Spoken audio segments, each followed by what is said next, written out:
भूमिहार के इतिहास के बारे में या किसी भी जाति विशेष के बारे में बोलने से पहले उसके इतिहास को पढ़ने की ज़रूरत है, उसके अतीत को जानने की ज़रूरत है, उधर झांकने की ज़रूरत है ताकि उसके बारे में सही जानकारी मिल सके। भूमिहार जात नहीं, एक विचारधारा है, माँ भारती की सभ्यता और संस्कृति है। भूमिहार एक संस्कार है,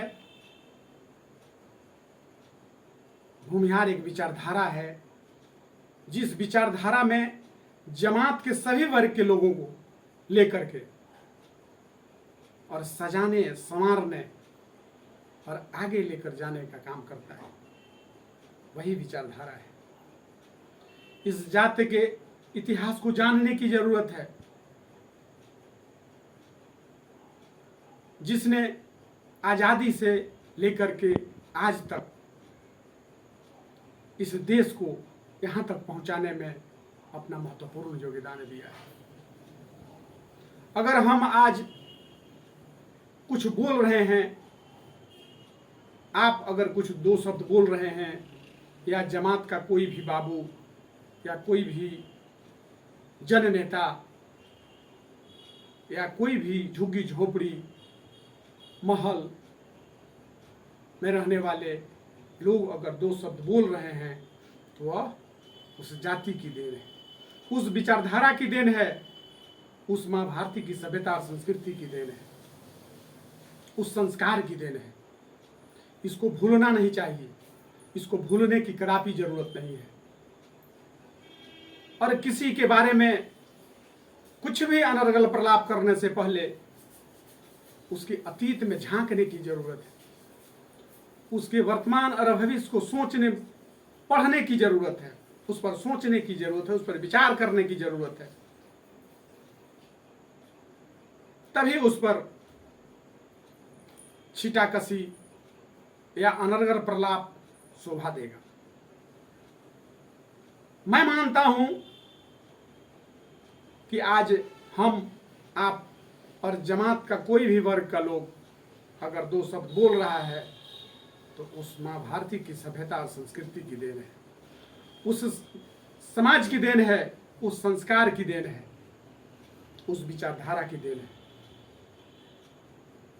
इस पर गहन चिंतन की जरूरत है, क्योंकि इस जात ने आजादी से लेकर के आज तक कितनी कुर्बानियां दी हैं। हजारों करोड़ों अरबों खरबों रुपया इस जमात को सजाने में, संवारने में और आगे बढ़ाने में लुटाया है, खर्च किया है।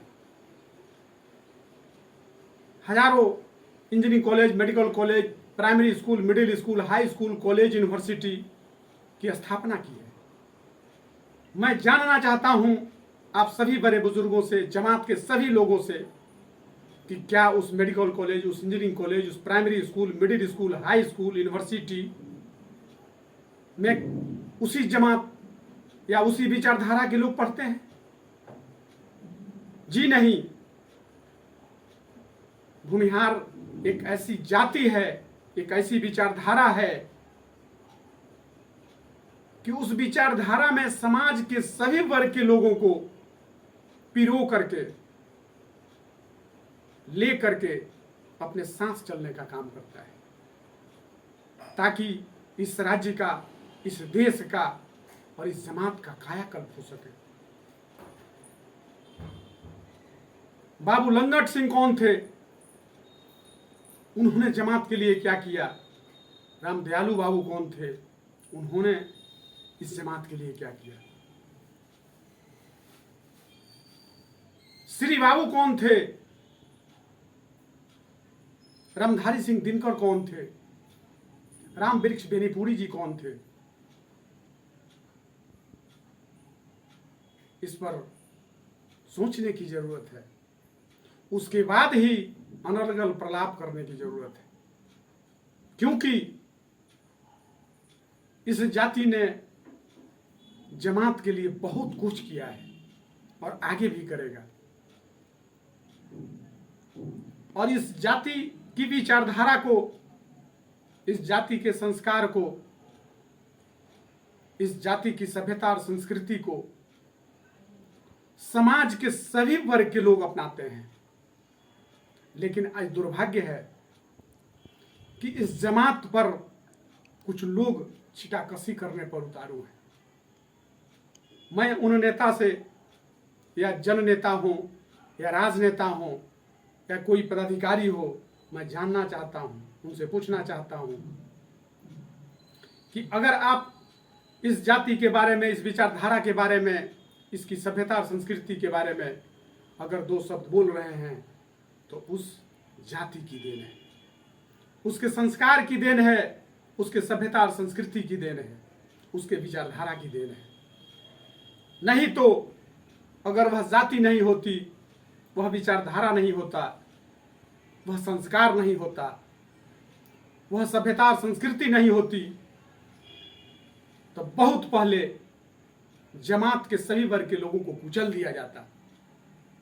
लेकिन इस जाति ने सबको सजा करके, संवार करके, अपने साथ कदम में कदम मिलाकर चलने का काम किया है।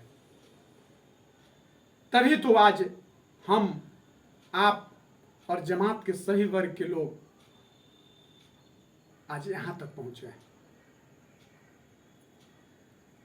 अंत में मैं सभी बड़े बुजुर्गों से, सभी अभिभावकों से, सभी माताओं और बहनों से, खासकर युवा पीढ़ी से, जमात के सभी वर्ग के लोगों से हाथ जोड़ करके विनती कर रहे हैं कि इस विचारधारा पर आगे बढ़ने की जरूरत है, इस सभ्यता और संस्कृति पर आगे बढ़ने की जरूरत है।